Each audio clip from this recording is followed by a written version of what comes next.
नरेंद्र दाभोलकर विवेक व्याख्यानमालेचं हे पुष्प गुंफण्यासाठी ज्या विविध संघटनांनी मला आमंत्रित केलं आहे त्या सर्व संघटना, विशेषतः आजची जबाबदारी ज्यांच्याकडे आहे ते AISFचे सगळे माझे तरुण मित्र, नाशिकमध्ये गेले काही काळ मी लोकांना भेटण्यासाठी, मराठीच्या कामाच्या प्रसारासाठी आलो आहे. त्यामुळे भेटलेले अनेक मित्र आणि सर्वसामान्य नाशिककर, कैवल्यने माझा परिचय करून दिला. त्याच्या अगोदर मी त्याला असं म्हटलं कार्यक्रमाला येताना की साधारणपणे किती लोक येतात, तर तो मला असं म्हणला की हॉल भरतो पण वक्त्यावर अवलंबून आहे. तर म्हणजे वक्ता बरा आहे असं मीच स्वतःला म्हणायला काही हरकत नाही, कारण हॉल भरलेला दिसतोय. त्यामुळे हे पु ल देशपांड्यांच्या भाषेमध्ये सांगायचं तर चटणी बरी वाटावी या प्रकारचं आहे. पण वक्त्याने स्वतः कौतुक करून घेण्याचे दिवस महाराष्ट्रामध्ये आलेले आहेत. कारण श्रोते शेवटपर्यंत थांबतील आणि थांबलं तर तुमचं कौतुकच करतील याची काही खात्री देता येण्याची सोय नाहीये. आपण नाशिकमध्ये आहोत, आपण महाराष्ट्रामध्ये आहोत, आपण दाभोलकरांच्या नावाने चालणाऱ्या विवेक व्याख्यानमध्ये बोलतो आहोत आणि आपण अशा काळामध्ये बोलतो आहोत जेव्हा विवेकाने आणि विवेकाबद्दल बोलण्याची नितांत गरज आहे. मला जो विषय देण्यात आलेला आहे तो कोण शिवप्रेमी आणि कोण शिवद्रोही असा आहे. त्याचा संदर्भ तुम्हाला सगळ्यांना माहिती आहे. आपल्या एका आमदाराने एका प्रकाशकाला, प्रशांत आंबीला फोन करून असं म्हटलं की गोविंद पानसरे यांनी शिवाजी कोण होता हे पुस्तक शिवाजी कोण होता या नावाने का लिहिलं, आणि ते पुस्तक सुद्धा आपल्या आमदारांचं वैचारिक कुपोषण एवढं मोठं आहे की ते पुस्तक सुद्धा त्याच्या वाचनात नाही आलेलं, त्याच्या बायकोच्या वाचनात आलंय. म्हणजे त्याच्या म्हणजे ज्ञानाचा स्रोत बाईकडून पुरुषाकडे जाण्याचा पण काळ आलाय, पण पुरुष शहाणं व्हायचं मागत नाहीत. तर त्याच्याकडे ते पुस्तक आल्यावर त्याच्या एवढंच लक्षात आलं की शिवाजी कोण होता असं म्हणल्यामुळे शिवाजीचा अपमान झालेला आहे. आणि मग अपमान झाल्यानंतर अपमान करणाऱ्या माणसाची आई बहीण काढणं हीच आपली संस्कृती आहे हे त्याच्या नीट लक्षात असल्यामुळे त्याने ते सगळं केलं, व्यवस्थित रेकॉर्ड केलं. आणि तुम्ही त्या आमदाराला पाहिलेलं आहे. म्हणजे टॉवेलवर असणारी जगात दोनच माणसं आहेत, एक रणबीर कपूर आणि दुसरा संजय गायकवाड. त्यातला रणबीर कपूर हा देखणा माणूस आहे, तो चांगला दिसतो, त्याला बघावं असं वाटतं, बायकांना तर वाटतंच पण पुरुषांनाही वाटतं. हा जो माणूस आहे त्याला कोणालाही बघावं असं वाटत नाही, असा हा माणूस तुम्हाला टॉवेलवर तुम्ही त्याला पाहिला असेल. मग त्याने शिवीगाळ केली आणि त्याने ही शिवीगाळ केल्याबद्दल ज्या महान मतदारांनी त्याला निवडून दिलेलं आहे त्याने त्याच्यावर दुग्धाभिषेक केला. म्हणजे आपला आमदार मूर्ख आहे याची 100% खात्री त्या माणसांना होती आणि आपला मतदार 1000% मूर्ख आहे याची 100% खात्री आमदाराला होती. त्यामुळे त्याने तो दुग्धाभिषेक केला. त्यामुळे नंतर काय झालं तर पानसऱ्यांचं ते पुस्तक अधिक वाचलं गेलं, अधिक वाटलं पण गेलं. तुम्ही लक्षात घ्या, वाटलं जाणं आणि वाचलं जाणं ह्या दोन वेगळ्या गोष्टी आहेत. आपण पुरोगामी चळवळीतल्या मंडळींनी ह्याच्यात फार फरक केला पाहिजे. कारण सरकारच्या ग्रंथ निवड समितीकडनं वेगवेगळ्या वाचनालयांना जी पुस्तकं दिली जातात ती वाटली जातात, ती वाचली जातातच असं तुम्हाला खात्रीलायकरित्या सांगता येत नाही. आपल्याला पानसरेंचं पुस्तक वाचलं जाणं अपेक्षित आहे आणि त्यामुळे त्यानंतरच्या काळामध्ये बरेच आकडे लोकांच्या पुढे आले की काही लाख प्रती शिवाजी महाराजांवरच्या या पुस्तकाच्या लोकांच्या पर्यंत गेल्या. आता ज्यांनी या पद्धतीची भूमिका मांडली संजय गायकवाडची, सुदैवाने संजय गायकवाडने अशी भूमिका मांडल्यानंतर खूप मोठ्या प्रमाणात महाराष्ट्रातला राज्यकर्ता वर्ग तो बरोबरच म्हणाला आहे. त्याने शिवीगाळ करणं योग्यच होतं असं म्हणालेले नाहीये. याचा अर्थ त्यांना त्याचं पटलेलं नाही असं नाही, पण असं पटलेलं आहे असं जाहीरपणे म्हणणं हे महाराष्ट्रात अद्याप पॉलिटिकली करेक्ट मानलं जात नाही. त्यामुळे ते तसं म्हणालेले नाही. पण आपल्याकडे एक असा वर्ग आहे महाराष्ट्रामध्ये की ज्यांना शिवाजी महाराजांना नुसतं शिवाजी म्हटलं की तुझ्या वर्गात होते का ते असं म्हणण्याची सवय आहे. छत्रपती शिवाजी महाराज असं म्हणल्याशिवाय महाराजांच्या बद्दल आपण पुरेसा आदर दाखवत नाही असं वाटण्याच्या काळामध्ये आपण आज महाराष्ट्रात आहोत.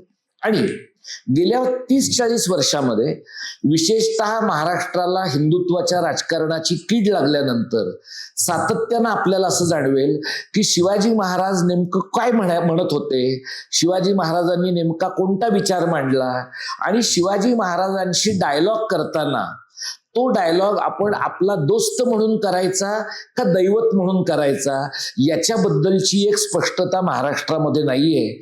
आजच्या माझ्या या मांडणीच्या निमित्ताने मी तो एक प्रयत्न करून पाहणार आहे. आपण साधारणपणे महाराष्ट्रामध्ये कोणाला शिवप्रेमी म्हणतो, तर महाराष्ट्रात असा एकही माणूस नसेल की जो जाहीरपणे मी शिवप्रेमी नाहीये असं म्हणणार आहे, कारण तो जगूच शकणार नाही. म्हणजे समजा एखादा माणूस म्हणला की शिवाजी महाराजांमधल्या मला 99 गोष्टी आवडल्या पण एक गोष्ट आवडली नाही आणि ती ही आहे, असं म्हणण्याचं धाडस जर त्या माणसाने केलं तर तो जगणार नाही, त्या माणसाचा अंक चालू शकणार नाही, तो चॅनल चालवत असला तर ते ऑफिस टिकणार नाही. याचं कारण आपण समाज म्हणून शिवाजी महाराजांना, बाकी सगळ्या सोडा, किमान काळाच्या मर्यादा असू शकतात हे पण आपण समाज म्हणून मान्य करत नाही. म्हणजे शिवाजी महाराजांनी त्या काळामध्ये जे काही बरं वाईट केलं, म्हणजे उदाहरणार्थ रांझ्याच्या पाटलाचा त्यांनी चौरंग केला, त्याचे हातपाय तोडून टाकले. आपल्याकडे कुठलीही बलात्काराची एखादी केस आता पेपरात आली की लोक काय म्हणतात, महाराजांच्या काळातल्या शिक्षा दिल्या पाहिजेत, त्याचा एकतर लिंग विच्छेद केला पाहिजे किंवा त्याचे हातपाय तोडून टाकले पाहिजेत. हे म्हणणाऱ्यांच्या मध्ये भले भले शहाणे लोक आहेत आणि त्यांच्या हे लक्षात येत नाही की आपल्याकडे कायद्याचं राज्य आहे आणि कायद्याच्या राज्यामध्ये तुम्हाला कठोरातली कठोर शिक्षा देण्यासाठी सुद्धा ड्यू प्रोसेस तुम्हाला फॉलो करावीच लागते. आणि ती जी ड्यू प्रोसेस आहे ती तुम्ही फास्ट ट्रॅक कोर्टात केली तर लवकर होईल. उमर खालिदच्या पद्धतीने तुम्ही करत राहिलात तर माणूस आयुष्यातनं उठेल पण प्रोसेस पूर्ण होणार नाही. परंतु तुम्हाला लोकशाही व्यवस्थेमध्ये प्रोसेस फॉलोच करावी लागते. महाराजांच्या बद्दल जर आपल्या मनामध्ये प्रेम असेल तर महाराजांनी त्यांच्या काळातली ड्यू प्रोसेस जी काही असेल मध्ययुगीन राजांची ती फॉलो केली असेल. आपण महाराजांचे प्रेमी असू तर समकालीन लोकशाही व्यवस्थेतली ड्यू प्रोसेसच फॉलो केली पाहिजे. तिथे याचे हातपाय तोडा, त्याची गर्दन छाटा, त्याला आभाळात फेकून द्या, या पद्धतीच्या शिक्षा सुचवणं हे माणुसकीला, शहाणपणाला आणि लोकशाही मूल्याला धरून नाही, हे आपण लक्षात घ्यायला पाहिजे. आता शिवाजी महाराजांच्या बद्दल प्रेम व्यक्त करणाऱ्या लोकांच्या मध्ये आपल्याकडे 2-4 प्रकारचे लोक आहेत. एक जे आहेत ते रामदासापासून सुरू होऊन बाबासाहेब पुरंदऱ्यांपर्यंत येणारा पंथ आहे, जो हिंदुत्ववाद्यांचा पंथ आहे. त्यांच्या म्हणण्याप्रमाणे शिवाजी हा हिंदूंचा राजा आहे, शिवाजीने हिंदू समाजाचं संघटन केलं, नाहीतर इथे सगळ्यांची सुनता झाली असती, अशा प्रकारची धारणा मांडणारा लोकांचा एक वर्ग आहे. आणि तुम्ही जर पाहिलं, हे मी 2-3 ठिकाणी बोललो आहे आणि मला असं वाटतं की जिथे कलेचं भान असलेले लोक ज्या शहरांमध्ये आहेत त्या शहरामध्ये थोडंसं शिवाजी महाराजांच्या हिंदुत्ववादी प्रेमींच्या सांगीतिक विश्लेषणाचा काहीतरी नीट मागोवा घेतला पाहिजे. म्हणजे तुम्ही इमॅजिन करा की शिवाजी महाराजांवर बाबासाहेब पुरंदऱ्यांच्या खर्जातल्या आवाजामध्ये शिवकल्याण राजाची जर निवेदन नसतं, लताबाईंच्या आवाजातली गाणी नसती, तर एवढं ते हिंदुत्ववादाचं शिवप्रेमी राजकारण महाराष्ट्रामध्ये पेनिट्रेट झालं असतं का? साधं तुम्ही पहा की ते डीपली पेनिट्रेट होण्याच्या प्रक्रियेमध्ये जेव्हा रामदासांसारखा माणूस असं म्हणतो की उदंड जाहले पाणी स्नान संध्या करावया, वर्षानुवर्ष आपल्याला ह्या ओळींमध्ये काही प्रॉब्लेम वाटलेला नाहीये की पाणी उदंड झालं पाहिजे, हे बरोबर आहे, पण स्नानसंध्या करणं हेच पाण्याचं एकमेव उपयुक्त गुण आहे का? शेती करणं हा पाण्याचा उपयोग असू शकतो की नाही? पिण्याचं पाणी हे शेतीचा पाण्याचा उपयोग असू शकतो की नाही? पण उदंड जाहले पाणी स्नानसंध्या करावया हा कल्चरल हेजिमॉनिक भाग आहे. म्हणजे कोणाच्यासाठी त्या पाण्याचा उपयोग महत्वाचा आहे हे रामदास सांगतात, ते बाबासाहेब पुरंदरे त्यांच्या लेखनातनं मांडतात. आणि बाबासाहेब पुरंदरे आपल्याला असं म्हणतात त्यांच्या शिवचरित्रामध्ये, आणखी काय लिहू, शब्द संपले, असं शेवटचं वाक्य आहे त्या राजा शिवछत्रपतीमध्ये. ते झाल्यानंतर भल्या भल्या लोकांना एक प्रकारची भावनिक अत्यानंदाची अवस्था निर्माण झालेली आहे की आता खरंच काही लिहिण्यासारखं नाहीये. पण त्याच शिवचरित्रामध्ये जेव्हा ते असं म्हणतात की शिवाजी महाराजांच्या मृत्यूनंतर लगेच पुतळाबाई सती गेली, इतिहास काय सांगतो, पुतळाबाई त्या दिवशी सती गेलेल्या नाहीत, पुतळाबाई नंतर गेल्या. पण ते ज्या प्रकारचं एक करुण रसातलं इतिहासाचं रंजक वर्णन करतात, त्यामुळे खरं सांगणं, वस्तुस्थिती मांडणं हे शिवाजी महाराजांच्या इतिहासाच्या मांडणीमध्ये न बसणारं तत्व आहे की काय असं वाटावं, अशा प्रकारचं चित्र आहे. आता हे जे आहे हे आपल्याकडे लोकप्रिय कसं झालं, तर हे आपल्याकडे लोकप्रिय होण्यामध्ये रेडिओचा मोठा वाटा आहे, टीव्हीचा मोठा वाटा आहे, आपल्या वर्तमानपत्रांच्या बहुतांश ब्राह्मण संपादकांचा मोठा वाटा आहे. याचं कारण या सगळ्या मंडळींनी शिवाजी महाराजांवर प्रेम करण्याचा हायवे हा आहे, पायवाट दुसरी आहे आणि सर्व्हिस रोड तिसरा आहे, या प्रकारची व्यवस्था लोकांच्या मनामध्ये पक्की केलेली आहे. त्यामुळे ज्या वेळेला पानसरेंच्या सारखा माणूस शिवाजी कोण होता असं म्हणतो, त्यावेळेला बऱ्याच लोकांना हा माणूस शिवाजीवर प्रेमच करणारा नाही, कारण हा शिवाजीला एकेरी बोलतो, हा शिवाजीबद्दल अरे तुरे बोलतो, अशा प्रकारचं चित्र निर्माण करणं सहज शक्य होतं. आणि आपल्या समाजाचा प्रॉब्लेम असा आहे की आपण असं नेहमी म्हणतो की डोंट जज a book by it's cover, पण आपल्या 12-14 कोटी लोकांच्या समाजामध्ये 12-13 कोटी लोक पुस्तकाला त्याच्या कव्हरवरनच जज करणारे आहेत, कारण आतलं वाचायला कष्ट पडतात. तुम्ही अनेक लोकांच्या घरामध्ये बघा, अगदी शिवाजी कोण होता ज्यांच्या घरामध्ये आहे, अशाही लोकांच्या घरामध्ये लोकांनी ते चाललेलं असेल, वाचलेलं नसेल. आपल्या समाजाने जर पानसरेने लिहिलेलं वाचलं असतं, त्याच्या अगोदर कुळवाडी भूषण छत्रपती शिवाजीचा पोवाडा फुल्यांनी 150-200 वर्षापूर्वी लिहिला, तो वाचला असता, पारसनिसांपासून राजवाड्यांपासून शेजवलकरांपर्यंत सगळे शिवाजीला अरेतुरेच म्हणत होते, हे जरा आपल्या लोकांनी नीट पाहिलं असतं तर आज आपल्या समाजामध्ये गोपीचंद पडळकर आणि नितेश राणे हे शिवाजी महाराजांची माहिती सांगणारे प्रवक्ते झाले नसते. आपल्या समाजाच्या वैचारिक दारिद्र्याचं हे लक्षण आहे. आपल्याकडे शिवाजी महाराजांचा विचार मांडणारा जो दुसरा वर्ग आहे तो पुरोगाम्यांचा. आता मी पुरोगाम्यांनी मला त्यांच्या व्यासपीठावर बोलावलेलं आहे आणि त्यांच्या व्यासपीठावरनं मी त्यांच्याबद्दल सौम्य क्रिटिकली बोललेलं चालेल ना? हा, कारण काय नाही तर लोक असं म्हणणार तुला बोलवायचं, परत तुझं ऐकून पण घ्यायचं.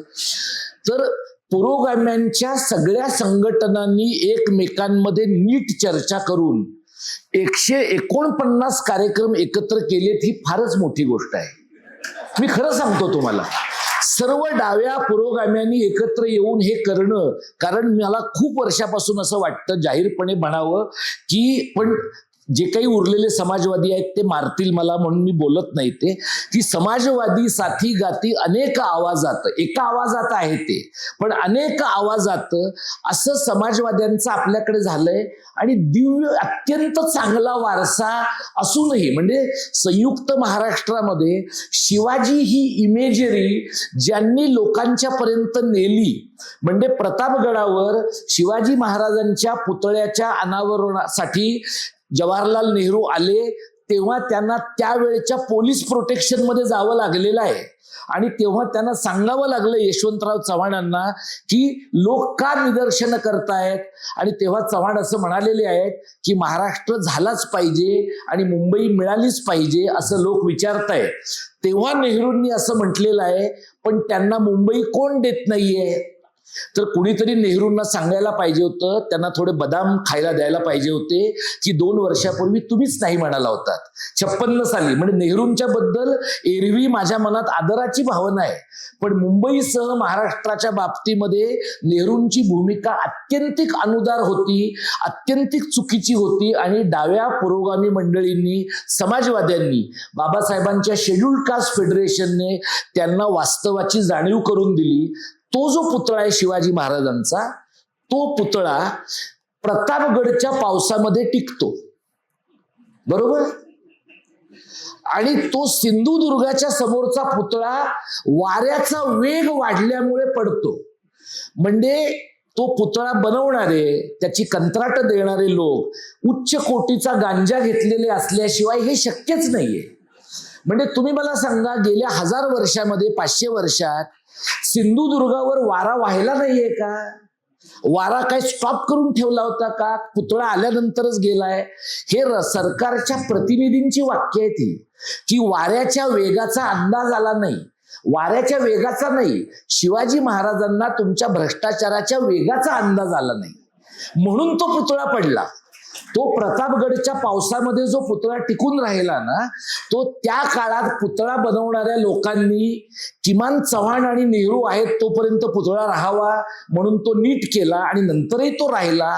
आता असं आहे, पुतळा कोणाचा आहे हे मॅटर करत नाही, निविदा कोण काढतंय हे महत्वाचं आहे. त्यामुळे शिवाजी महाराजांच्या बद्दलचं जे प्रेम आहे ते निविदेवरचं जेव्हा प्रेम असतं तेव्हा पुतळा दर 10 महिन्यांनी, दर 15 महिन्यांनी केलेला पडू शकतो, किंवा बाबासाहेबांचा असेल तर तयारच होत नाही. कुणाचा केलेला पडतो, कुणाचा तयारच होत नाही.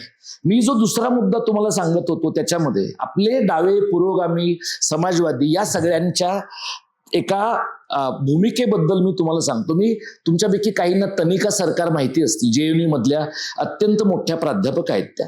बऱ्याच वर्षांपूर्वी मी त्यांच्याशी बोलायला गेलो आणि तेव्हा मला त्या असं म्हणाल्या की शिवाजीच्या राजवटीमध्ये ज्याला आपण कामगार किंवा कष्टकऱ्यांच्या जगण्याच्या प्रश्नांचा मागोवा म्हणतो तशा प्रकारचा विचार फारसा नव्हता.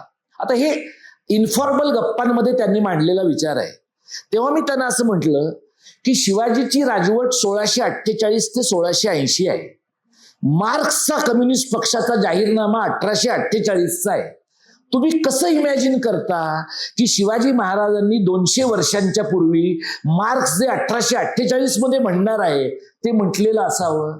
तुम्ही उलटा विचार करून शिवाजीने 1648 मध्ये जे केलं त्यातल्या काही गोष्टींची सूत्र मार्क्सच्या मॅनिफेस्टोमध्ये सापडतात का हे शोधणं हे इतिहासाला अधिक अनुसरून आहे. पण प्रॉब्लेम असा आहे की आपल्याकडे पठडीबाजपणा ज्या वेळेला येतो कोणत्याही विचारसरणीमध्ये त्यावेळेला आपण विचारांकडे रिट्रोस्पेक्टिव्हली पाहतो, पूर्वलक्षी प्रभावाने पाहतो आणि आमच्या एखाद्या विचारवंताने जे म्हटलं आहे तेच मागे इतिहासात शोधलं पाहिजे, सापडलं पाहिजे, अशा प्रकारची एक धारणा लोक करून राहतात. SM जोशींनी, डांग्यांनी ज्या वेळेला संयुक्त महाराष्ट्राचा लढा लढवला आणि शनिवार वाड्यासमोर त्यांची पहिली सभा झाली.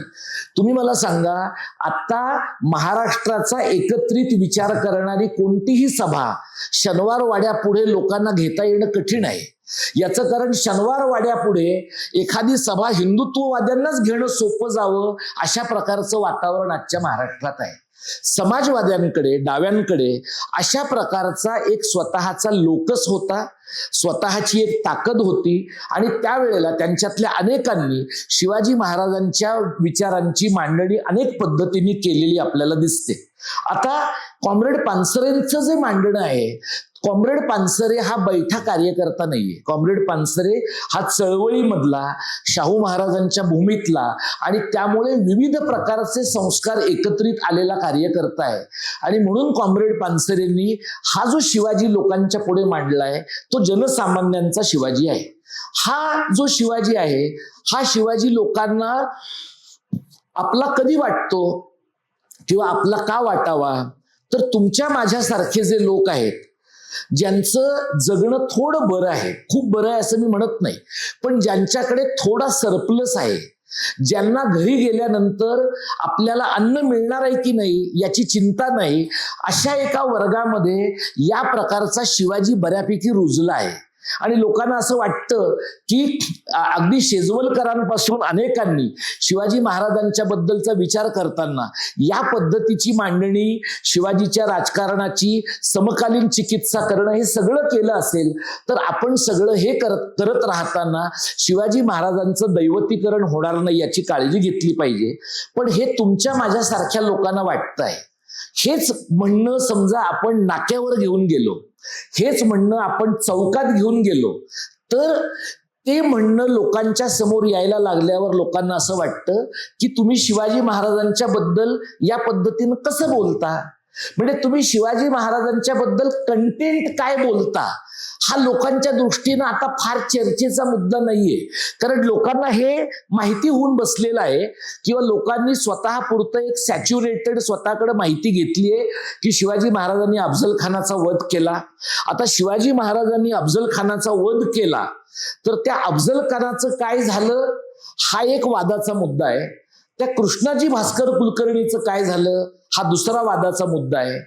आणि त्यानंतर शिवाजी महाराजांच्या राज्यारोहणानंतर त्यांच्या अष्टप्रधान मंडळातल्या ब्राह्मणांनी त्यांना काय पद्धतीनं वागवलं आणि मग शिवाजी हा ब्राह्मणेतरांचा नेता आहे का ब्राह्मणेतरांचा नेता आहे का हिंदूंचा नेता आहे, या प्रकारची संघर्षाची भावना शिवाजी महाराजांवर प्रेम करणाऱ्या लोकांच्या मध्ये पण आहे.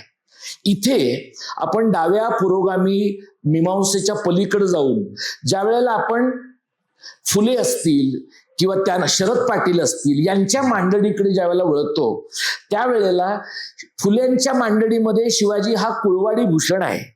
आणि हा जो कुळवाडी भूषण शिवाजी आहे, तुम्ही तुमच्यापैकी काही विशेषतः शेतकरी संघटनांमध्ये काम करणाऱ्या लोकांनी फुल्यांच्या या मीमांसेचा थोडा पुढचा विचार शरद जोशींनी त्यांच्या लेखनात केलेला दिसतो की मिर्झा राजे जयसिंगांच्या बरोबर शिवाजी महाराजांनी तह का केला. तर तो तह करण्याचं कारण सलग दुसऱ्या वर्षी या स्वराज्यामधलं पीक पूर्ण कापलं जाईल, उधळून टाकलं जाईल आणि आपला शेतकरी 2 वर्षाची पिकाची हानी सहन करू शकणार नाही. म्हणजे शिवाजी हा रयतेचा राजा होता. तो रयतेचा राजा असल्यामुळे रयतेचं नुकसान तो सहन करू शकणार नाही. या प्रकारच्या भावनेमधून शिवाजीने मिर्झा राजे जयसिंगाशी तह केला अशी मांडणी फुल्यांच्याही लेखनामध्ये दिसते, त्यानंतर शरद जोशींच्या लेखनामध्ये दिसते. आता ही जी मांडणी करणारे लोक आहेत किंवा ह्याच्या पलीकडे तुम्ही शरद पाटलांचं जर लेखन पाहिलं तर शरद पाटील तुम्हाला शिवाजी महाराजांच्या दुसऱ्या शाक्त विवाहाच्या बद्दल पण मांडणी करताना दिसतात. तो जो दुसरा शाक्त विवाह आहे तो महार समाजातल्या स्त्रीशी झाला आहे आणि त्यामुळे शिवाजी महाराज हे एका अर्थाने पददलितांचे प्रतिनिधी आहेत अशा पद्धतीची मांडणी पण ते करताना दिसतात. ही सगळी मांडणी ते ज्या वेळेला करतात त्यावेळेला जयसिंगराव पवारांच्या सारखे अत्यंत व्यासंगी पण एका पातळीवर पारंपरिक पद्धतीने विचार करणारे जे अभ्यासक आहेत ते असं म्हणतात की या सगळ्याला काय पुरावा आहे, म्हणजे कागद काय म्हणतो त्याच्या आधारावर, म्हणजे शिवाजी महाराजांच्या मोठेपणाची मीमांसा करताना तुमच्या मनातला शिवाजी काय आहे यापेक्षा उपलब्ध कागदपत्रांमधला शिवाजी काय आहे याचा विचार करून ज्या वेळेला लोक मांडणी करतात त्यावेळेला काही गोष्टी स्पष्ट होतात, काही गोष्टी अधिक गुंतागुंतीच्या होतात. त्यामुळे शरद पाटलांनी ज्या वेळेला शिवाजी महाराजांची ही मांडणी केली ती मांडणी त्यांच्या लेखनामधनं पुढे गेली, पण त्या मांडणीकडे खूप दीर्घकालीन अशा प्रकारचा तिचा पाया विस्तारला नाही आणि समाजामध्ये त्या मांडणीला खूप मोठ्या प्रमाणात जनसामान्यांचा एका अर्थाने पाठिंबा मिळाला असं दिसत नाही. एक जो नवा वर्ग आपल्याला दिसतो, नवा वर्ग नाहीये टेक्निकली, तो जवळपास 30-40 वर्षांच्या परंपरेचा भाग आहे. तो आंबेडकरवाद्यांनी शिवाजी महाराजांकडे शिवाजी हा आमचा आहे या पद्धतीनं पाहिलं. तुमच्यातल्या अनेकांनी राजकुमार तांगडेने लिहिलेलं शिवाजी अंडरग्राउंड इन भीमनगर मोहल्ला पाहिलं असेल आणि त्यामुळे शिवाजी अंडरग्राउंड इन भीमनगर मोहल्लामध्ये ज्या प्रकारची मांडणी राजकुमार करतो आणि आमच्या एका कार्यक्रमामध्ये तो उदगीरला होता आणि तो असं म्हणाला की माझ्या इतका दिसायला वाईट शिवाजी तुम्हाला जगात कुठेही सापडणार नाही. मी इतका काटकुळा माणूस आहे, अजिबात दिसायला बरा नसलेला माणूस आहे. म्हणजे तुमच्या मनामध्ये शिवाजी महाराजांची जी काही एक आदर्श देखणी प्रतिमा आहे, त्या आदर्श देखण्या प्रतिमेला पूर्ण छेद देणारा असा मी शिवाजी आहे. पण मी तसा का आहे? कारण शिवाजी तुमच्या माझ्यापैकी कोणातही असू शकतो. इतक्या सर्वसामान्य माणसामध्ये असामान्य गुण असू शकतात, अशा प्रकारची भावना राजकुमार तांगडे त्याच्या लेखनामध्ये मांडतो. हा एक छोटासा पट मी तुमच्या पुढे मांडण्याचा प्रयत्न यासाठी केला की आजच्या घडीला महाराष्ट्रामध्ये 200-300 लोक इथे ऐकायला आलेत, शिवाजी महाराजांच्या बद्दलची मांडणी समजून घ्यायला आलेत, आणि अजून आपल्याला या देशामध्ये हे बोलता येत आहे. आणखी किती काळ हे बोलता येईल हे मला माहित नाही. म्हणजे मगाशी कैवल्य मला म्हणाला की तुम्हाला कॉम्रेड म्हणलं तर चालेल का? तर त्याने मला कॉम्रेड म्हणायच्या अगोदरच लोकांनी मी शहरी नक्षलवादी आहे असं म्हणलेलं आहे. आमच्या विद्यापीठाच्या सिनेटमध्ये एक बाई शिवसेनेत होत्या, त्या भाजपमध्ये गेल्या, आणि तुम्हाला माहिती आहे बाटगे जास्त कडवट असतात, त्यामुळे त्यांनी हा माणूस मुख्यमंत्र्यांना टोमणे मारतो म्हणून हा शहरी नक्षल आहे. ही एक नवी व्याख्या शहरी नक्षलवाद्यांची सापडली. मला कोणी शहरी नक्षलवादी भेटला तर त्याला मी सांगणार आहे की तुमच्याबद्दलची ही एक व्याख्या आहे, तुमच्या डिक्शनरीत तुम्ही ती घ्या. तर ती माझ्याबद्दलची चर्चा झाली आणि कॉम्रेड कराडांनी त्यावेळेला माझ्याबद्दल स्वतःचं म्हणणं मांडलं, तिथे अनेक लोकांनी मांडलं. आता या राज्यामध्ये, या देशामध्ये तुम्ही कोणाच्या बद्दल बोलू शकता, कसं बोलू शकता, कोणत्या चौकटीत बोलू शकता, याच्या खूप मर्यादा आहेत. म्हणजे मी पवार आडनावाचा माणूस आहे, मराठा जातीचा आहे. महाराष्ट्रामध्ये मराठा जातीच्या माणसाला थेटपणानं पटकन त्रास देणं खूप सोपं नाहीये. म्हणजे मोठे साहेब आहेत तोपर्यंत तरी नक्की, नंतरच्या ह्या बाकीच्या सगळे जे चिल्लर कंपनी आहे त्यांचं मला माहित नाही. दुसरं म्हणजे मी प्राध्यापक आहे, मला बोलण्याचाच पगार मिळतो. म्हणजे मला प्रायमरीली विचार करण्याचा मिळतो, पण बऱ्याच लोकांना बोलण्याचा मिळतो असं वाटतं. मला बोलण्याचा आणि विचार करण्याचा पगार मिळतो. त्यामुळे मला काही त्रास झाला तर माझी बाजू मांडण्याची शक्यता आहे. त्यामुळे त्या अर्थानं मी प्रिव्हिलेज्ड आहे.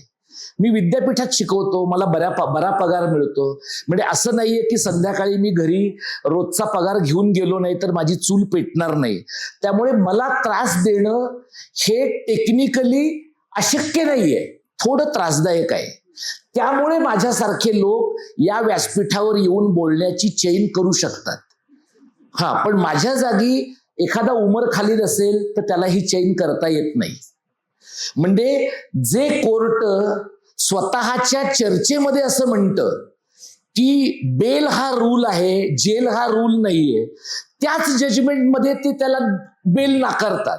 म्हणजे इतकं विनोदी सर्वोच्च न्यायालय हे कांगारू कोर्टात पण तुम्हाला सापडणार नाही. आपण त्याचं खरं नवं नामकरण चंद्रचूड कोर्ट असंच केलं पाहिजे. कारण चर्चेमध्ये मुक्त व्यवहार आहे आणि निर्णयामध्ये माती खाणं आहे. हे जे आहे ना, हे फक्त आणि हे सुद्धा करणारा माणूस मराठी आहे याचा आपल्याला अभिमान वाटला पाहिजे. म्हणजे वाटेल तितकी व्यापक चर्चा करायची, पण निर्णय घेताना मात्र शेण खायचं. या प्रकारचा मोठा एक धडा महाराष्ट्रामधल्या माणसाने घालून दिलाय, आणि तरी आपण म्हणतो की महाराष्ट्र देशामध्ये मागे आहे. आता या पार्श्वभूमीवर मी 2 गोष्टी तुमच्या समोर मांडणार आहे. ते म्हणजे शिवाजी महाराजांना, शिवप्रेमी माणसाला, मी काय शिवप्रेमी आणि शिवद्रोही याच्यामध्ये तुम्ही बघा. आता हे जे गुवाहाटीला गेलेली 40 जणांची गँग होती, जे 50 कोटीसाठी गेले, तुम्हाला माहिती आहे. तुम्ही मुंबईत जे पत्रकार आहेत, निरंजनना माहिती आहे कोणाला कुठले फ्लॅट मिळाले, सगळे माहिती. प्रत्येकाच्या घरामध्ये शिवाजी महाराजांचा फोटो आहे, प्रत्येकाच्या घरामध्ये शिवाजी महाराजांचा पुतळा आहे. म्हणजे महाराजांकडे जर खरंच काही त्यांचा काळ ओलांडणाऱ्या सुपरनॅचरल पॉवर्स असत्या तर त्यांनी अफजल खानासाठी वापरलेला बिचवा पहिल्यांदा गुवाहाटी गँगवाल्यांसाठीच वापरला असता.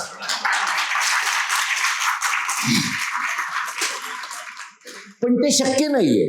त्यामुळे हे सगळे लोक तुम्हाला दिसेल 19 फेब्रुवारीला पण महाराजांना अभिवादन करतात, तिथीनुसार पण करतात, राज्याभिषेक, म्हणजे आपल्या बाजूने घोळ होता कामा नये. महाराजांचा इंटरेस्ट काय आहे, तारखेत आहे का तिथीत आहे, आपल्याला काय प्रॉब्लेम नाही. आपण तारखेला जायचं, आपण तिथीला जायचं, सगळं करायचं.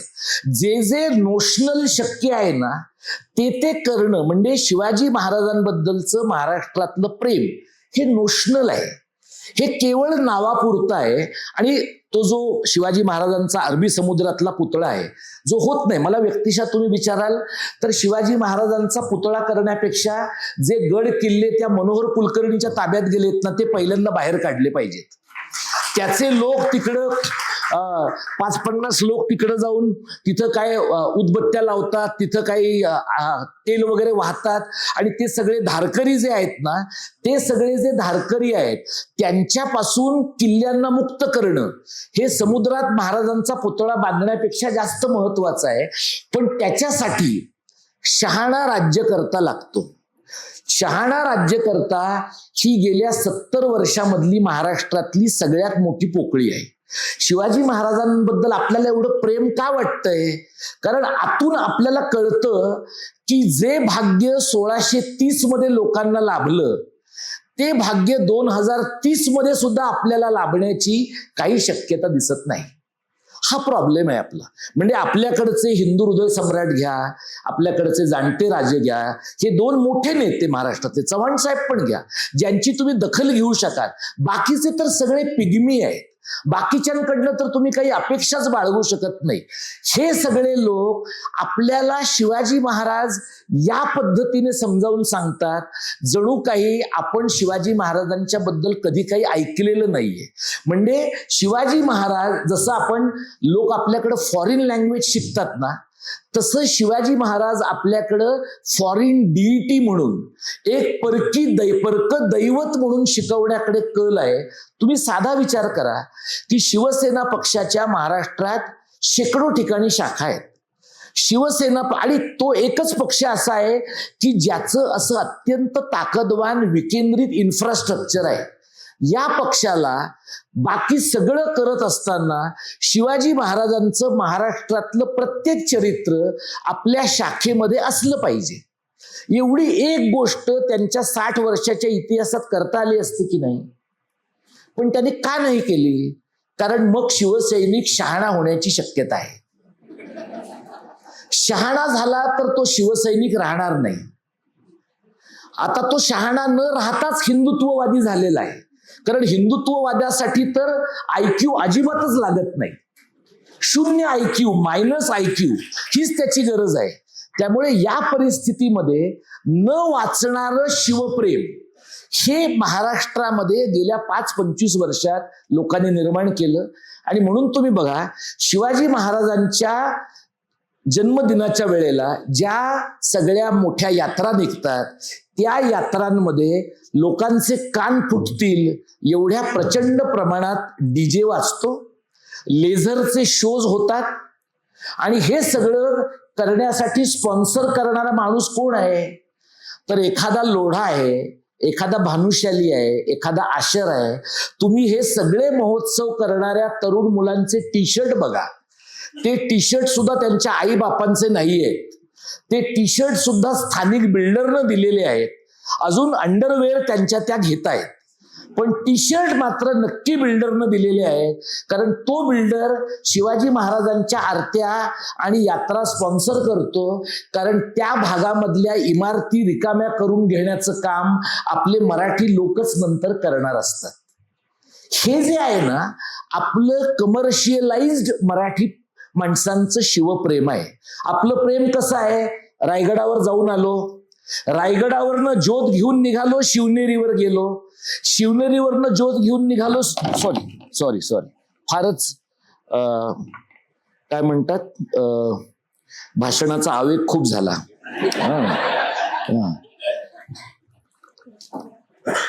त्यांनी उभा महाराष्ट्र हादरवून सोडला असं न होता त्यांनी पूर्ण माईक हादरवून सोडला, अशी माझी नोंद होण्याची शक्यता आहे. असो, तर हे जे लोक आहेत बघा, आणि याला ना आपली सगळी डावी पुरोगामी मंडळी सुद्धा, आंबेडकरवादी मंडळी सुद्धा यालाच शिवप्रेम मानायला लागली आहेत. म्हणजे लोक काय म्हणतात, ते सगळं एवढं करतायत ना हिंदुत्ववादी, आपण थोडं तरी करूया.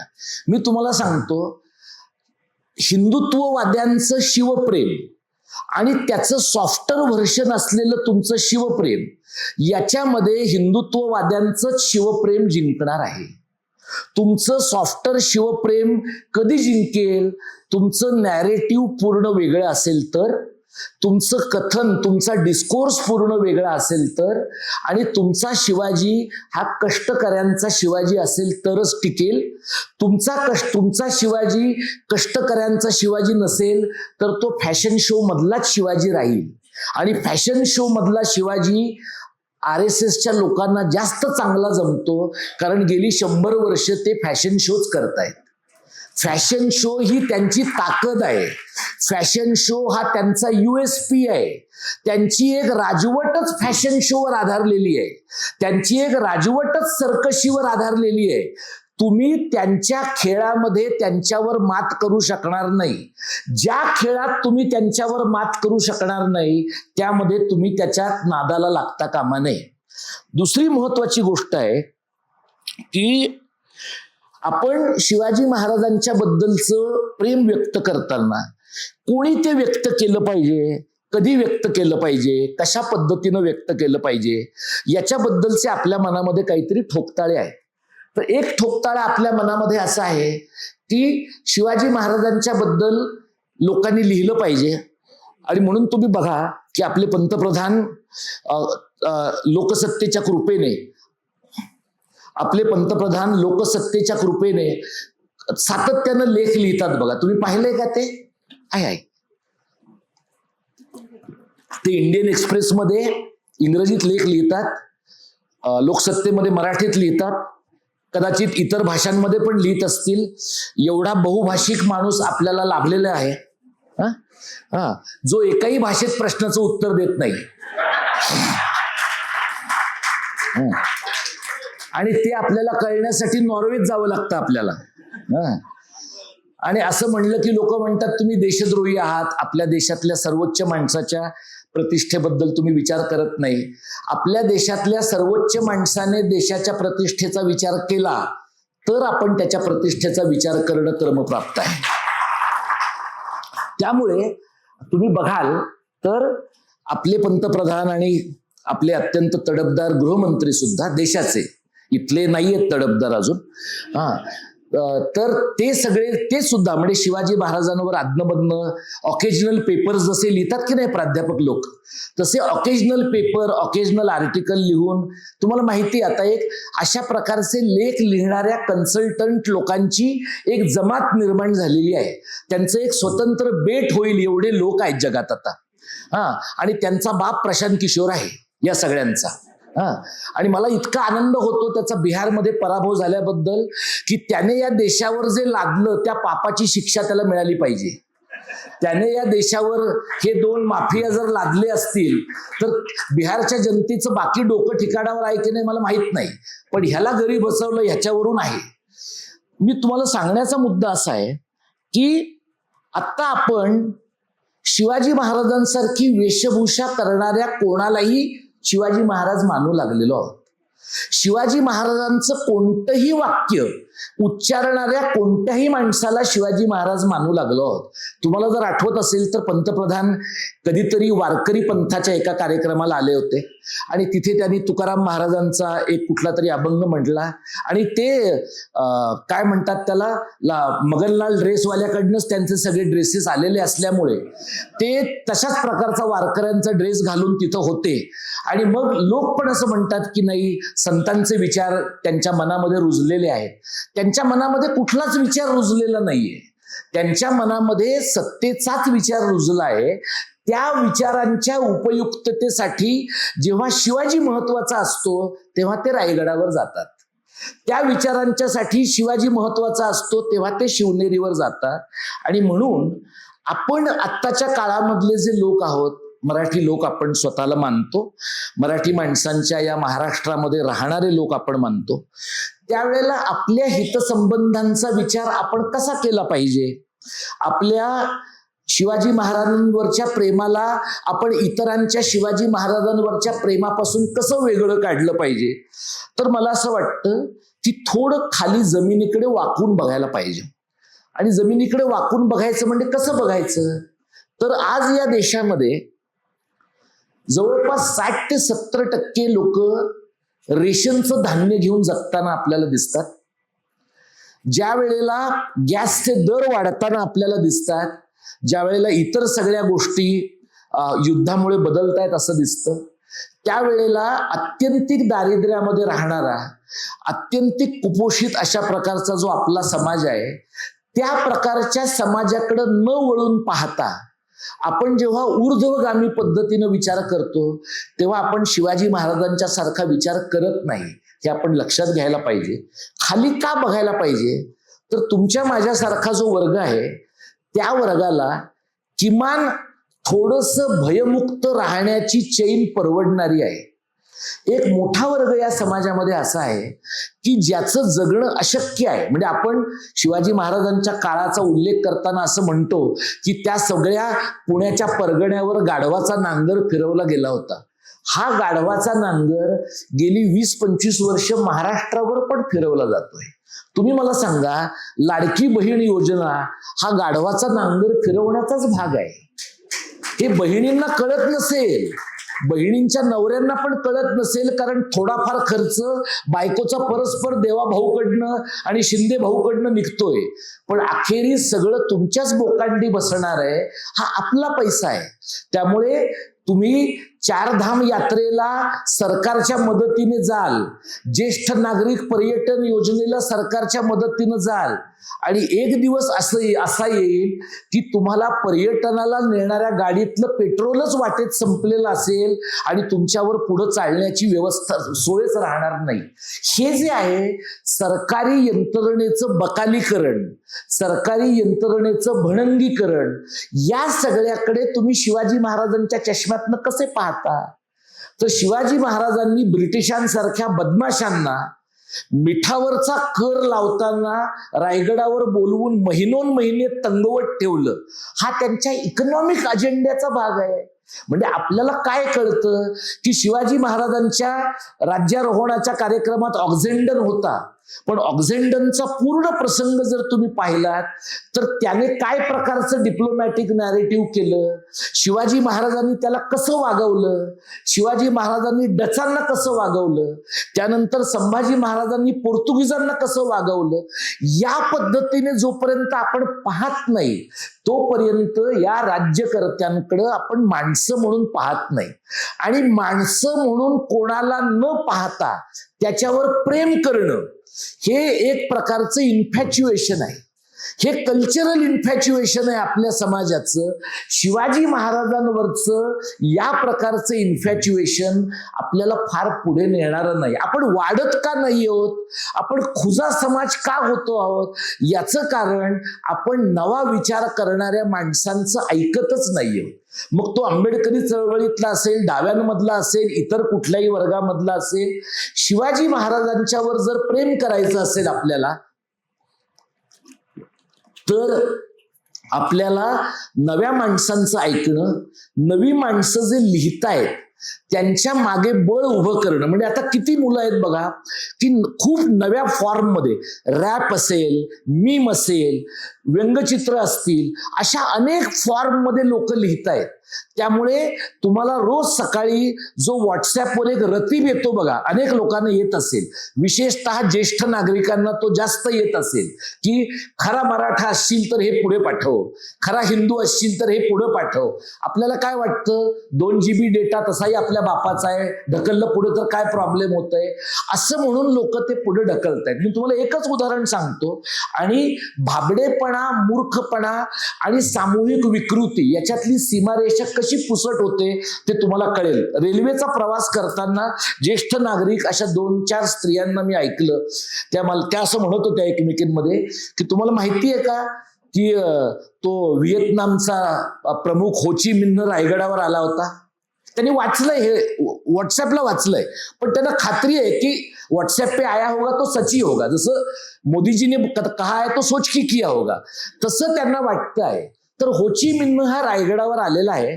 तो रायगडावर आला, अर्थातच रायगडावर गेला आणि त्याने महाराजांना अभिवादन केलं. ऑब्व्हियसली तो इथे आला कोणा, म्हणजे त्याला काही डिप्लोमॅटिक पासपोर्ट वगैरे सगळ्या भानगडी नाहीच आहे. डायरेक्ट तो बहुतेक लँड झाला इथे लँड झाल्यावर तो महाराजांच्या पुतळ्यासमोर गेला आणि त्याने त्यांना अभिवादन केलं आणि तो असं म्हणाला.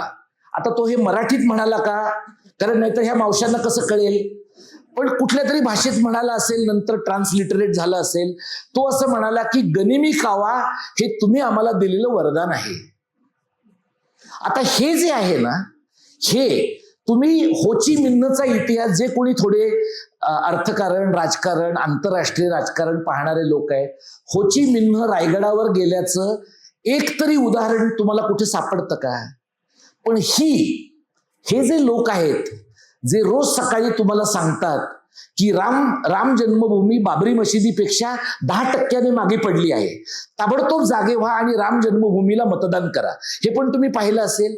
हे जे लोक आहेत यांची एक फॅक्टरी आहे, ही निर्बुद्धपणाच्या निर्मितीची फॅक्टरी आहे. म्हणजे निर्मितीसाठी आपल्याला फार प्रयत्न नाही करावे लागत. या देशात पुरेसा निर्बुद्धपणा आहे असं नाहीये, फक्त तो निर्बुद्धपणा असल्याचं कळण्यासाठी आपल्याला व्हॉट्सअपची निर्मिती व्हावी लागली. आधी आपला निर्बुद्धपणा विकेंद्रित होता, व्हॉट्सअपमुळे तो केंद्रित झाला, लोकांना एकमेकांचा निर्बुद्धपणा कळायला लागला. तर हे जे आहे ना, जो हो ची मिन्हचं व्हॉट्सअप फॉरवर्ड करतो तो पण शिवप्रेमी आहे.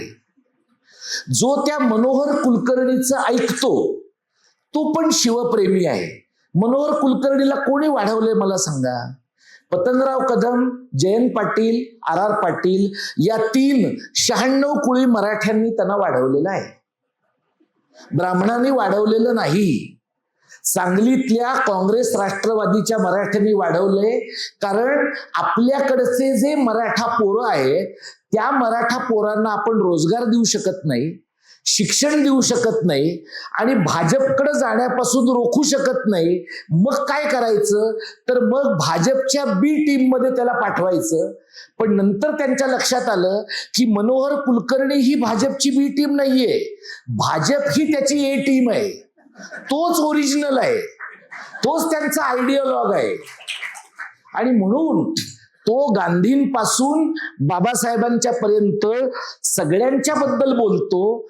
आणि तरी सुद्धा लोकांना कौतुक कशाचं आहे, तो रोज एवढ्या दंड बैठका मारतो आणि घरातून निघाला की रायगडापर्यंत चालत जातो. हे सगळं त्यांच्या फिजिकल फिटनेस बद्दल मला आदर आहे. त्या फिजिकल फिटनेस बद्दल महाराष्ट्र फिजिकल फिटनेस भूषण असा काही पुरस्कार असेल तर महाराष्ट्र सरकारनं त्यांना द्यावा. पण त्यांच्या फिजिकल फिटनेसच्या नादापायी महाराष्ट्राचा मेंटल फिटनेस घालवण्याचं काय कारण आहे? हे आता जे लोक आहेत ना, आता जे शिवाजी महाराजांवर हिंस्त्र पद्धतीनं प्रेम करणारे लोक आहेत, ते आधी फक्त धारकरी होते, आता वारकरी पण आहेत. म्हणजे त्या विकास लवांडेंनी मध्यंतरी जो मुद्दा मांडला की या वारकरी पंथात घुसखोर झाले, मुळामध्ये त्यांच्या पक्षाला ते कळायला 40 वर्ष उशीर झालाय. हे घुसखोर 40 वर्ष आधी आले, म्हणजे ते एवढे इतका काळ आधी आले की त्यांच्याकडे आता 3-3 मोठ्या शाईच्या बाटल्या पण आहेत. म्हणजे हे मला बघायचं आहे की आतापर्यंत शाई फेकणं हे ऍक्च्युअली शाईची बाटली फेकणं इथपर्यंत मर्यादित होतं. मास स्केलवर शाई फेकण्याचा एक नवा कार्यक्रम त्या संग्राम भंडारेने सुरू केलाय. म्हणजे हे खरं प्रेरणादायी काम आहे. यानंतरच्या काळात कोणाच्याही अंगावर शाई फेकायची असेल तर किमान 3 बाटल्या फेकता आली पाहिजे. मग थोडी टाकली तर ते आधीच्या रेकॉर्ड मोडणारं असणार नाही. हे जे लोक आहेत हे तुम्हाला दिसेल हे फेटल पॅकेज आहे.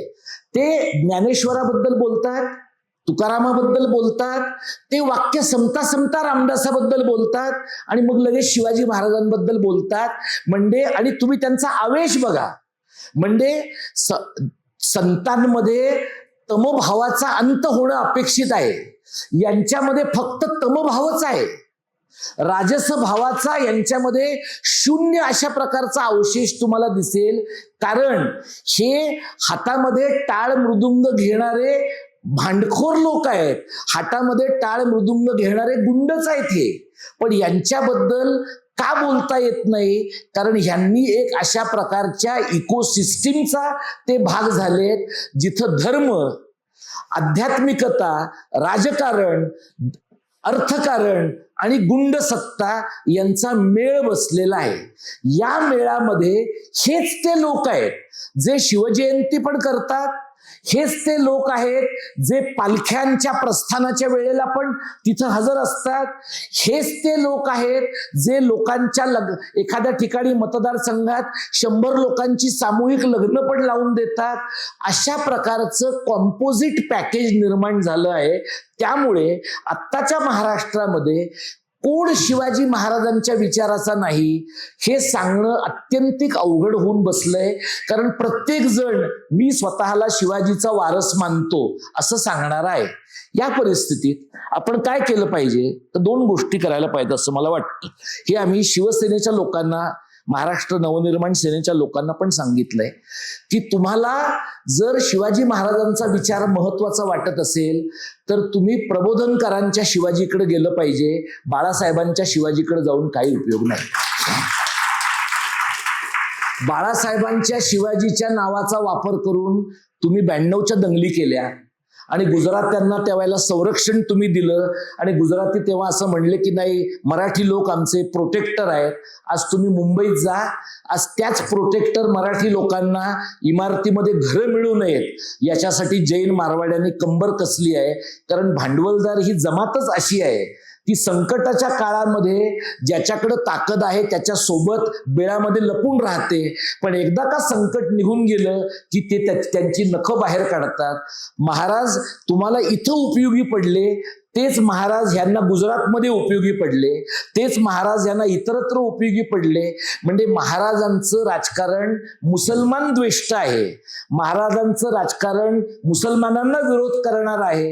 एवढ्या प्रकारची मांडणी करून देशामध्ये उभी फाळणी करणं, या प्रकारचं नॅरेटिव्ह हिंदुत्ववाद्यांनी सेट केलंय. याला आपण कसं तोंड देणार आहोत? कारण याला तोंड देण्यासाठी तुम्हाला समाजात एकोपा लागतोच. आणि ते फक्त हे नाही सांगून चालत की आम्ही त्यांच्याकडे शिरकुर्मा खायला गेलो, ते आमच्याकडे लाडू खायला आले, किंवा कासाराने आमच्या गावातला कासारच बांगड्या भरायचा आणि आम्ही सगळे गावात गुण्या गोविंदाने राहत होतो. आपण सगळेच गावात गुण्या गोविंदाने राहत होतो, पण आज एकमेकांच्या उरावर लोक उठले आहेत, जीवावर उठले आहेत आणि त्याच्यासाठीची तैनाती फौज उभी आहे. हे पण आपण मान्य केलं पाहिजे. आणि त्यासाठी हिंदुत्वाचं, शिवाजी महाराजांचं संकुचित रूप दाखवणारं राजकारण मोडून काढणारं पर्यायी राजकारण उभं करणं हा आत्ताच्या काळातला शिवप्रेम व्यक्त करण्याचा सगळ्यात सबळ मार्ग आहे. आता हे कसं करणार आपण? तर हे मी जे काही काम आम्ही मराठी भाषेच्या संबंधातलं करतो, मला असं वाटतं की महाराष्ट्रामध्ये मराठी भाषा बोलणारा प्रत्येक माणूस, मराठी हिंदू असेल, मराठी मुसलमान, मराठी गावगाड्यातला जैन, ख्रिश्चन, बौद्ध, मराठी भाषा बोलणारा प्रत्येक माणूस आपला आहे, अशा प्रकारची भावना जोपर्यंत होत नाही आणि हा जो राजकीय समुदाय आहे त्या राजकीय समुदायाचं नवं राजकारण, नवं सांस्कृतिक राजकारण, महाराष्ट्र धर्माचं राजकारण आपण उभं करत नाही, तोपर्यंत आत्ताच्या या राक्षसी आणि पाशवी बहुमतवाल्यांना आपण पुरे पडू शकणार नाही. आता तुम्ही साधं बघा, विधिमंडळामध्ये यांच्याकडं 240 लोक आहेत, म्हणजे त्यातले किती 150 यांचेच आहेत. म्हणजे अगदी शिंदे सगळे फुटले, दादांच्या पक्षाचं कुठल्या तरी दिशेनं विलिनीकरण झालं तरीही यांचं कोणीही वाकडं करेल अशी परिस्थिती नाहीये. आता या परिस्थितीमध्ये खरे संघर्ष कोणते आहेत आणि तोतया संघर्ष कुठले आहेत याच्याबद्दलचे एक भान आपल्या मनामध्ये पाहिजे. म्हणजे शिवाजी महाराजांवर प्रेम केलं पाहिजे याच्याबद्दल माझ्या मनात काही संशय नाही. आज शिवाजी महाराज असते तर कसं वागले असते? आज म्हणजे माझ्यासारखा माणूस, मी समाज माध्यमावर सारखं लिहितो, म्हणजे कधी कधी मला असं वाटतं की माझ्या व्यसनाचा भाग आहे तो, म्हणजे सारखं रिॲक्ट होणं. तर मला असं वाटतं कधी कधी की मी काम करतो आणि मी लिहितो. लिहिणं हे पण एक काम आहे आणि काम करणं हे पण एक काम आहे. कदाचित शिवाजी महाराजांच्या सारखा माणूस, अत्यंत प्रतिभावान आणि द्रष्टा आणि अत्यंतिक सामरिक शक्ती असलेला माणूस जर आपल्या काळामध्ये आज असता, तर त्याने खूप नीट बांधणी माणसांची केली असती.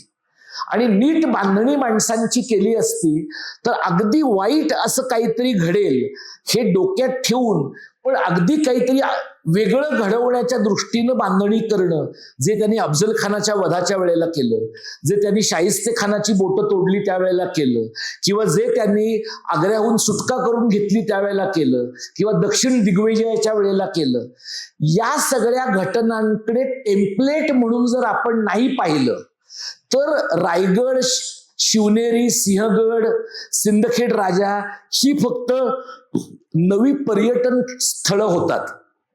पर्यटन स्थळांमुळे आता फक्त सेल्फी काढण्याचं प्रमाण वाढतं, प्रेरणेचं प्रमाण वाढतच असं नाही. तुम्ही आता बघा, अगदी स्वतःला शिवप्रेमी, शिवभक्त, पुरोगामी म्हणणारे लोक सुद्धा वाचण्यापेक्षा वाचतो आहे याचा फोटो टाकण्यामध्ये धन्यता मानणारे लोक खूप आहेत. तर हे पण जरा एकदा आपण थोडं बघायला पाहिजे की जर आपल्याला शिवाजी महाराजांच्या बद्दल काही वाटतं आहे आणि पानसरेंच्या बद्दल बोलणारा जो गायकवाड आहे त्याचं काही वाकडं होणार नाही. बघा, एखादा काँग्रेसचा एखादा माणूस तो सुद्धा जागा राहिला तर सेनेचे तर लोक तेही करणार नाहीत, कारण सेनेच्या पण लोकांना शिवाजी कोण होता असं म्हणलेलं मनातून आवडत नाही. त्यांच्या पण लेखी शिवाजी महाराजांना कुणी एकेरी, म्हणजे प्रेमानं सुद्धा एकेरी बोलणं हा ते अपमानच मानतात. त्यामुळे चुकून काँग्रेसच्या एखाद्या माणसानं असा प्रश्न टाकला तारांकित किंवा अतारांकित, तर सरकार त्याच्यावरचं काहीतरी एखादं किरकोळ उत्तर देईल, त्याच्यामधनं हाती काही लागणार नाही. संजय गायकवाडचं काहीच नुकसान होऊ शकणार नाही. कधीपर्यंत? जोपर्यंत तो बुलढाण्यात पडत नाही तोपर्यंत. तो बुलढाण्यात पडणार आहे का? तो बुलढाण्यात पडण्यासाठी ईव्हीएमचं काय होणार आहे? तो बुलढाण्यात पडण्यासाठी आदल्या रात्री पैशांचे व्यवहार करण्याचं काय होणार आहे? म्हणजे माझ्याबरोबर आता जी सगळी तरुण कॉम्रेड मंडळी होती, तल्हा आहे का? हा, तर मला त्यांनी तल्हाच्या बद्दल सांगितलं. कदाचित तुम्हाला जाहीरपणे हे ऐकायला आवडेल का नाही मला माहिती नाही. एक चांगला कार्यकर्ता, निवडणूक लढवतो, लोक म्हणतात आम्ही तुझ्या सोबत आहोत, त्याच्या धर्माचेही म्हणतात, इतरही म्हणतात.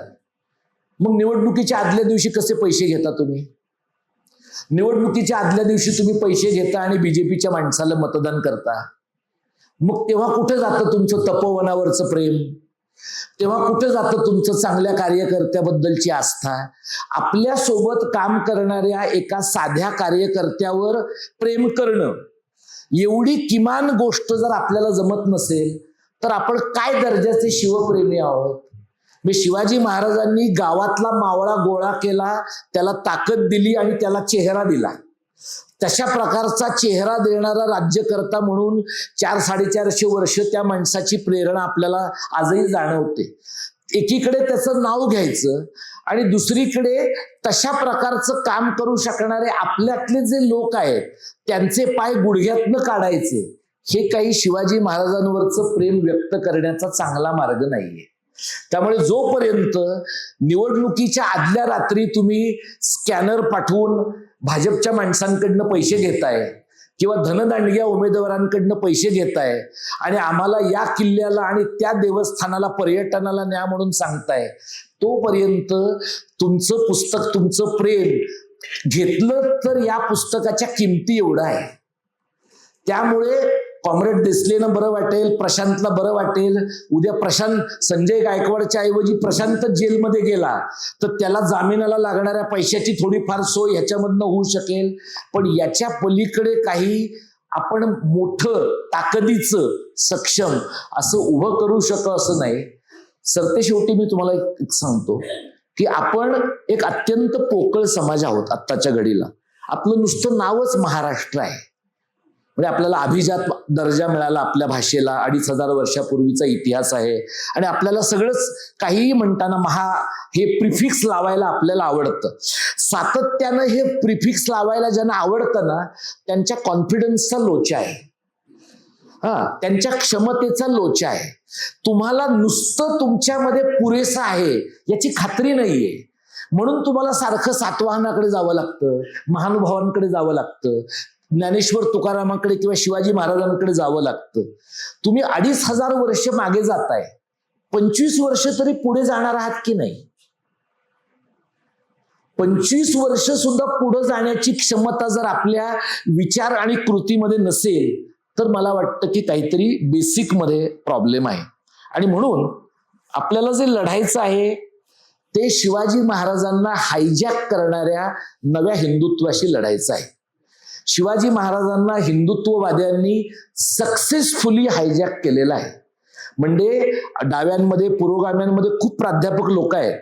तुमच्या दृष्टीनं हा आपल्या सगळ्यांच्या दृष्टीनं केस स्टडी आहे आणि तो तुम्हाला ICSSR ला नाही सबमिट केला तरी चालेल, एखाद्या सेमिनारमध्ये पेपर नाही वाचला तरी चालेल, कारण सेमिनारचे पेपर काय दर्जाचे असतात तुम्हाला आणि मला माहिती आहे. पण अभ्यास केला पाहिजे की एखाद्या ऐतिहासिक व्यक्तीचं यशस्वी अपहरण करण्याचा फॉर्म्युला काय आहे. त्यांना हे शिवाजी महाराजांच्या बाबतीत जमलंय, त्यांना हे बाबासाहेबांच्या बाबतीत जवळपास जमत आलेलं आहे. गांधींच्या बाबतीत त्यांना ते जमत का नाही? कारण गांधींच्या बाबतीत त्यांच्या मनामध्ये दुस्वासच इतका आहे की त्यांना वाईट एवढं वाटतं की म्हातारा 3च गोळीत का मेला, जरा जास्त गोळ्या लागल्या पाहिजे होत्या. हा त्यांचा प्रॉब्लेम आहे. म्हणजे 40-50 गोळ्यांनी मेला असता तर त्यांना जरा आतून थोडं अजून बरं वाटलं होतं. पण दुर्दैवाने AK-47 तेव्हा नव्हत्या. नथुराम गोडसेला परवडली नसेल त्या काळामध्ये AK-47, हिंदुत्ववाद्यांकडे तेवढा पैसाही नसेल त्या काळामध्ये, पण त्यांचा दुस्वास तेवढा तीव्र आहे.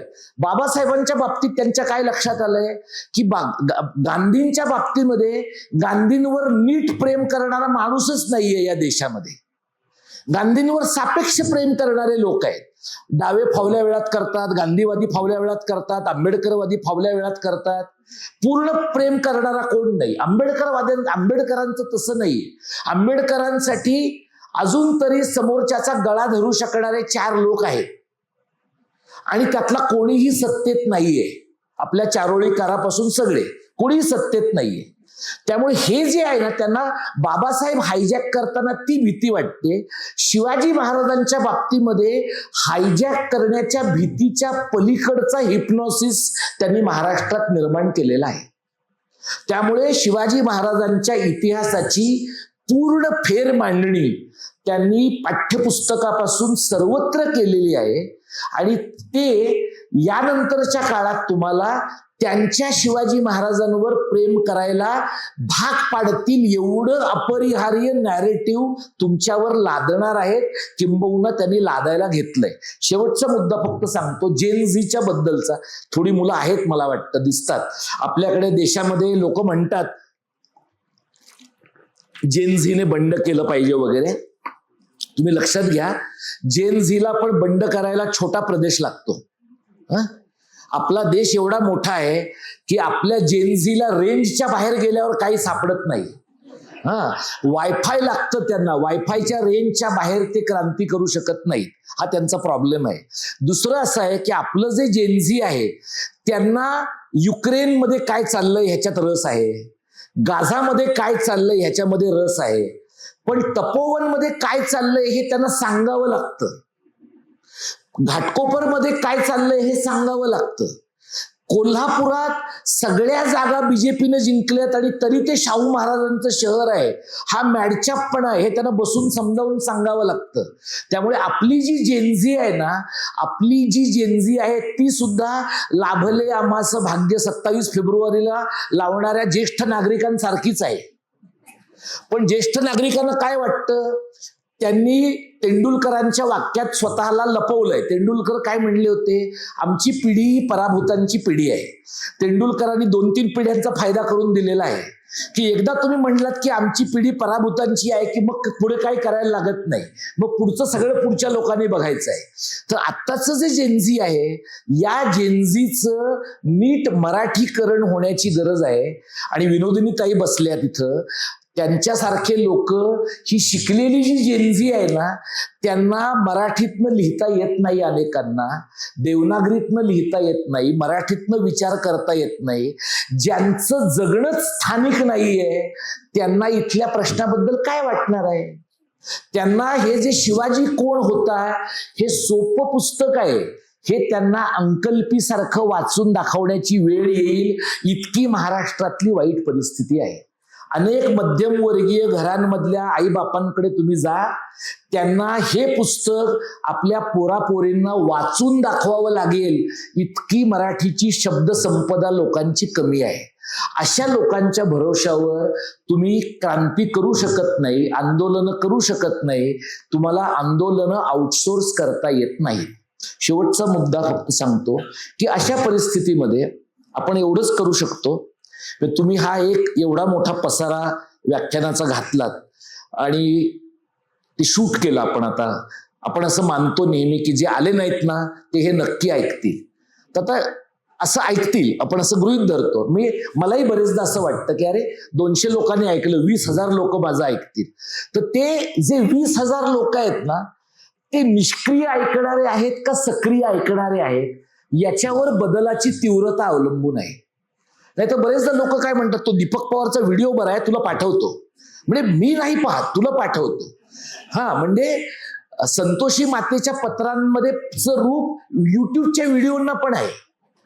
त्याही पद्धतीनं ते तुमच्या पुढे ट्रान्समिट होऊ शकतं. आणि त्यामुळे शिवाजी महाराजांनी जर त्यांच्या काळामध्ये असं लोकांना सांगितलं असतं की अशा अशा पद्धतीनं स्वराज्य करण्याची माझी इच्छा आहे, आपण एक दर गुरुवारी बैठक घेऊ आणि त्या दर गुरुवारीच्या बैठकीमध्ये आपण त्या विषयावर चर्चा करू, त्या विषयावर प्रत्येकाचं मत काय आहे ते पाहू आणि मग आपण बहुमताने किंवा एकमताने ह्याबद्दलचा निर्णय घेऊ, तर मला वाटतं औरंगजेबाला महाराष्ट्रात येण्याची गरजच पडली नसती.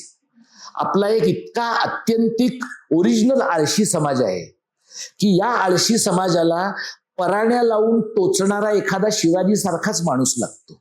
आणि तो जो आहे ना, तो कर्ता पुरुष लागतो, बोलका पुरुष चालत नाही. मी जेव्हा बोलका पुरुष किंवा कर्ता पुरुष म्हणतो तेव्हा मी पुरुष असं म्हणत नाही, स्त्री पुरुष असं म्हणतो. आणि हे आम्ही शिवसेनेच्या लोकांना पण सांगितलंय की तुम्ही 60 वर्ष भूमिपुत्रांचं राजकारण केलं, तुम्ही भूमिपुत्र आणि भूमिकन्यांचं राजकारण केलं पाहिजे, कारण महाराष्ट्र मराठी बायकांचा पण आहे जितका तो मराठी पुरुषांचा आहे. त्यामुळे अशा कर्त्या पुरुषाचं, कर्त्या स्त्रीचं यानंतरच्या काळामध्ये धर्मकारण, राजकारण जर उभं राहिलं तर मला वाटतं की शिवाजी महाराजांवर प्रेम करणारे लोक कोण आहेत आणि शिवाजी महाराजांच्या बद्दल कोरडा उत्साह दाखवणारे लोक कोण आहेत हे सहज स्पष्ट होणार आहे. हे मी माझं मनोगत तुमच्या पुढे मांडतो. एवढ्या लोकांनी ऐकलं, आयोजकांनी पण प्रेमाने मला बोलावलं, मी आभारी आहे. आणि मला नेहमी अशी व्याख्यानं झाल्यावर लोक मला असं 2 गोष्टी विचारतात. एक म्हणजे तुला भीती वाटत नाही का? तर मला असं वाटतं की सगळ्यांना भीती वाटते, प्रत्येकाला भीती वाटते. आणि आपल्यातल्या जितक्या माणसांना कमी कमी भीती वाटायला लागेल तितकं सगळ्यांचं सामूहिक धैर्य वाढण्याची शक्यता असते. जेव्हा तुम्ही मला विचारता की तुला भीती वाटत नाही का, त्यावेळेला जर तुम्ही असं म्हणलात की ते भीती वगैरे तुझं पर्सनल प्रॉब्लेम आहे, आम्ही आपले श्रोते आहोत, तर मग तुम्ही माझ्यासारख्या काम करणाऱ्या माणसांच्या शोकसभेतले वक्ते असाल. इथे निरंजन सारखा माणूस आहे, त्यांनी जे काही सोसलंय तुम्हाला माहिती आहे.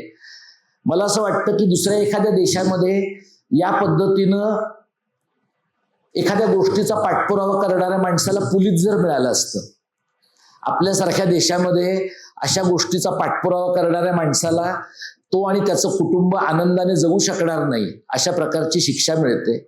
आणि तरीही आपण स्वतःला महाराष्ट्र म्हणतो, हा त्यातला एक प्रॉब्लेम आहे.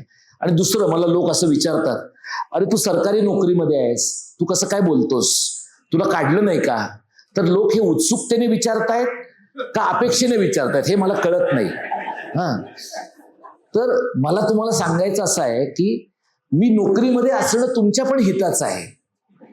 कारण समजा मी नोकरीमध्ये नसेल तर तुमच्यातले जे थोडा खिसा मोकळा करणारे लोक आहेत त्यांच्या खिशाला एक फट माझं घर चालवण्याची पण लागणार आहे. त्यामुळे मी जोपर्यंत नोकरीत आहे तोपर्यंत माझा तुम्हाला त्रास नाहीये. असलाच तर माझ्या विचारांचा आहे, पण माझा अदरवाईज तुम्हाला त्रास नाही. पण माझ्यापेक्षाही प्रतिकूल परिस्थितीमध्ये भांडणारे आणि लढणारे जे लोक आहेत त्यांच्यासाठी समाजाने स्वतःचा खिसा मोकळा केला पाहिजे, अत्यंतिक मोकळा केला पाहिजे. म्हणजे लालबागच्या राजाच्या गणपतीच्या त्या उंदराच्या कानात बोलणारे आणि पैसे त्या गुप्तपेटीत टाकणारे बिंडोक लोक आपल्या समाजामध्ये आहेत.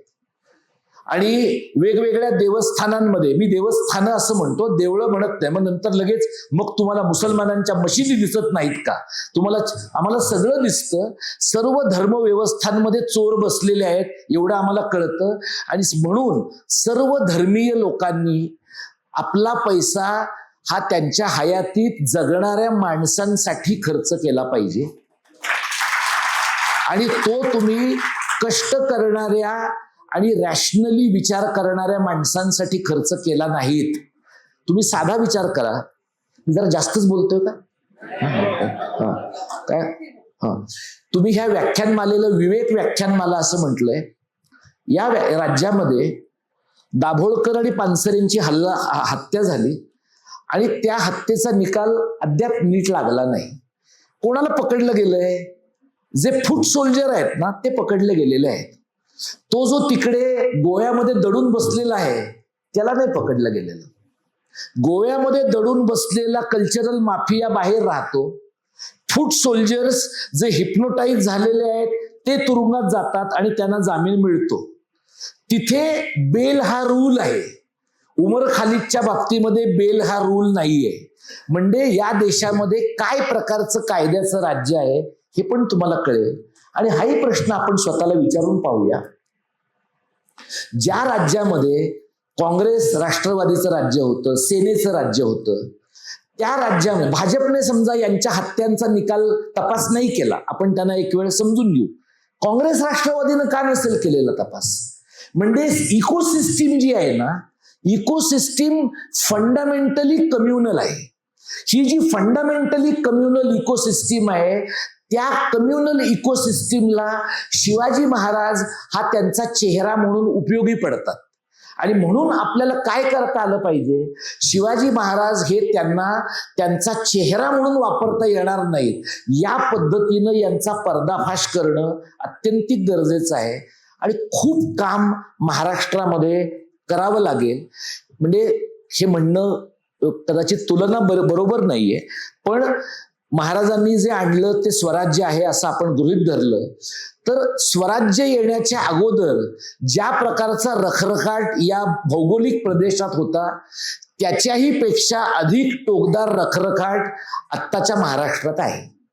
प्रॉब्लेम फक्त स्वतःच्या वैयक्तिक स्वार्थाचा त्याग करून रस्त्यावर उतरणारी माणसं मिळणं हा आहे.